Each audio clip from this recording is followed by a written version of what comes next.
Hi, I'm Sophie and welcome to my world. If you follow me, you know that we have an entire series of animal face bags. Now here's the thing.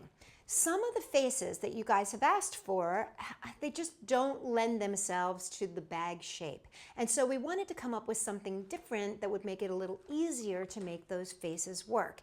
And so what Frida and I came up with, Frida's my sister who does all the designs, and we came up with this little clutch. And it's just a little 4.5 by 4.5 clutch, and it's perfect for keeping your change or your ID or that sort of stuff. And what's great about it is you can add these cute little faces, and they can have things like ears, and certain faces just lend themselves to that square shape better. So today, what I'm going to do is I'm going to teach you how to make the basic clutch part, just like we did with our original Fox bag, which you can reference down below if you would like to check it out. We are going to just teach you, or excuse me, I am just going to teach you right now how to make the clutch part so that then all we're going to be doing from now on is adding faces after you learn the basic technique. So I'm going to teach you that right now. So for the project, you're going to need a work surface, duct tape, a ruler, X-Acto knife, key rings, and scissors. So first thing we're going to do is we're going to make the base fabric. And I've been doing a slightly different technique with my fabric. I'm going to start with, this is going to be orange on the outside and purple on the inside. So I'm going to start with my purple first. Lay down my sheet. This is a 9-inch piece of tape, and I'm going to lay it down in strips so that it makes a 4.5 by 9 piece of fabric. So when I lay this one down here, I just want to make sure that I line it up so that it's 4.5 inches. And that's what's great about these boards, is I can just line it up, make it 4.5. Now, when you are making your fabric, always make sure that you are lining up and overlapping by at least 1/4 inch to 1/2 inch. Now I'm going to flip this over. Now what I've been doing with my fabric of late is I've been actually sealing off all my edges. So this orange tape, which is going to be on the outside, the outer edge, is actually larger. It's longer by 1 inch, and it is going to end up being wider by 1/2 inch on each side. So I've laid that down, and I laid it down. When I did that, I made sure that I left about 1/2 inch here, 1/2 inch here, 1/2 inch here. The reason I've started to do this, it's so funny. I've been doing duct tape for a really long time. Once again, laying it down, overlapping. I've been doing duct tape for a long, long time. And the more you work at it, the more things you discover. And one of the things that I discovered was that if I didn't seal the edges, things got stuck to it. It got sticky.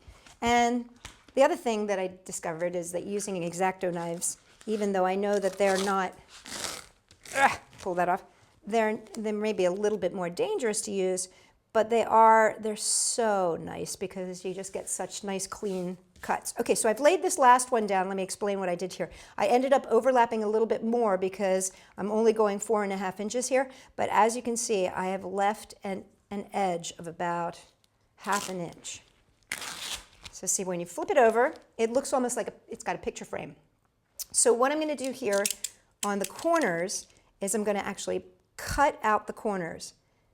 So I'm cutting out the corners, and I'm doing it on a slight angle. So see if you can see that, how I cut it in a slight angle, just so it's almost kind of like a diamond tip there. So I'm slightly angling it away from that edge there, slightly angling it. That's so when I fold it down, it doesn't end up folding on top of itself. Because what would happen is if I folded this over, it would seal itself, and then I'd end up with this little piece that I couldn't use. I'd have to cut it off. Now, if you make the mistake and you don't cut off your edges, that's okay.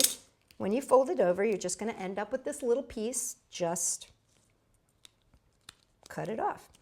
Okay, see this piece? I'm going to fold this over at this edge. There we go.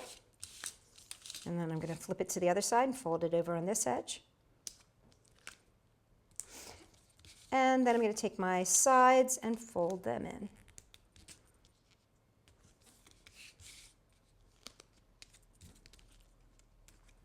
Now, the standard way you would seal a pouch, see that? Picture frame?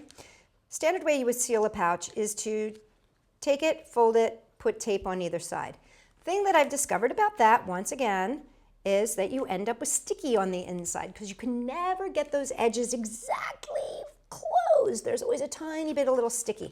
So I've learned a new technique, which is to take my tape, and I'm going to use purple because purple's on the inside. Take my tape, and what I've done is taken a strip that is as long as my side here, and I cut it in half so it's 1 inch wide. Take my strip, I lay it so it's half on, half off. I'm going to do this on both sides. Then I just fold this over and fold this edge on top. And now I don't have to get worried if there's a little bit of the tape sticking out because I'm going to seal it from the outside. But see how that now makes, if you can see there, now I've got a nice smooth edge in there with tape. I don't have sticky. No sticky at all. Okay, fold that over. Oop, get back in there. Fold it over and seal it. Now, see how I've got that little edge there? That's okay, because what I'm going to do now is come back with my orange tape and seal the outside.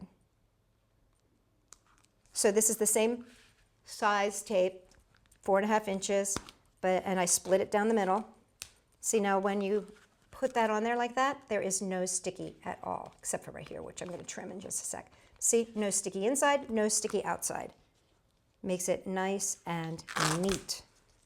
Neat, neat, neat. That way your stuff doesn't stick to it. You don't end up with all those like little kind of dust bunnies in the corner, as they say. Okay, so just a tiny bit here that I'm going to trim off. Just being very careful that I don't cut through. Just pull that off. There we go. Now the faces are going to get added as a flap. So I'm not going to put the flap on right now because those are all going to be faces, which I will teach you how to make. But the next thing here is to add the little side strap. To make the side strap, what we do is we take a piece of tape, 12 inches long,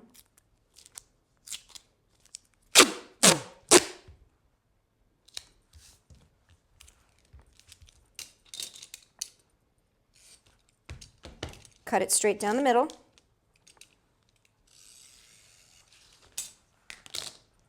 pick it up, and we're going to fold it into thirds.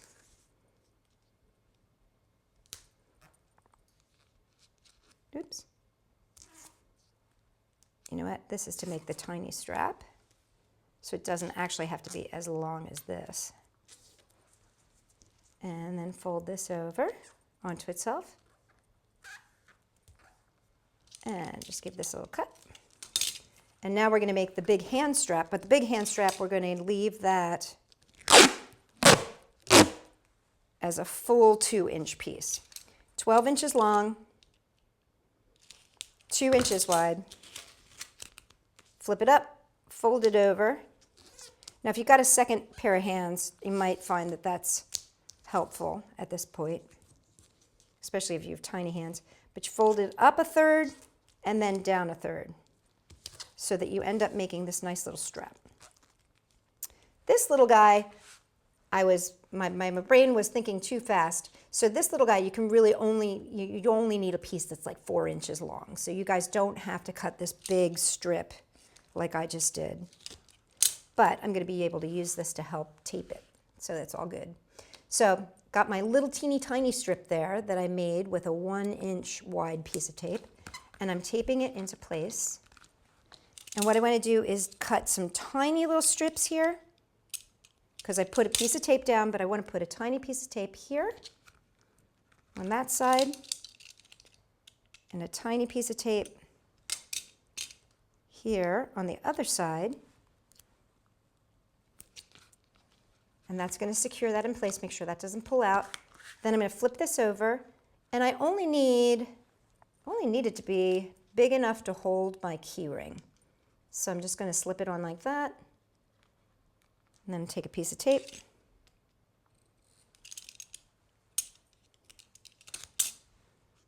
I don't need that much, so I'm just going to cut it. Lay it on top. There's my tape. And then, of course, I'm going to do that same thing with tiny little pieces of tape on either side. This is just to secure it, make sure it doesn't pull out, because that, if there's going to be any tension or any pull, it's going to be right here, because this is where you're going to be holding it. And we just flip that over like that. Okay, so now we've got that. And now what I want to do is add the strap. So to add the strap, I'm just going to take a small piece of tape. This is 1 inch by 2 inches. I like to take my strap, I like to put the two ends together, so fold it in half, put the two ends together, and then I like to actually fold this up. So I folded it up about 3/4 of an inch to an inch, and then I'm going to take my piece of tape and wrap it around.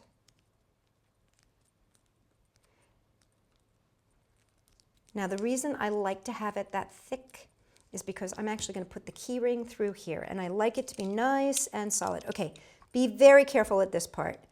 What I do is I take my X-Acto knife and I rock it back and forth. Just rock it, rock it, rock it, rock it. Don't skip, because if you do, you're going to end up coming down the bottom. So now I turn it over and I can see where that hole is started. I'm just going to rock it, rock it, rock it. Rock it, baby. Then once you get that, you should be able to take a pair of scissors and very carefully poke through. Just make sure you got your nice hole there. Then what you're going to do with your key ring is pop open this edge here and slide it through. Just like you would put a key on, you're going to just slide this on like a key.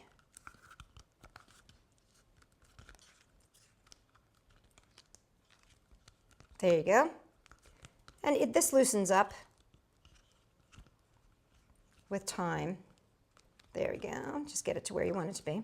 And then finally, what I like to do, my last little thing that I like to do, is just add a tiny little bit of accent tape that matches the inside.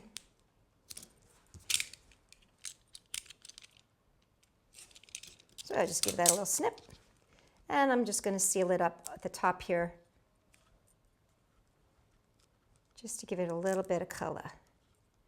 And that is how you make the base part. So you can see it's nice and clean inside, nice and clean outside. You can hold it like this, and it's all ready for a face. I'm going to show you how to add a different face in my next video, so stay tuned. Come check us out, Sophie-World.com. This is only the beginning of really great things.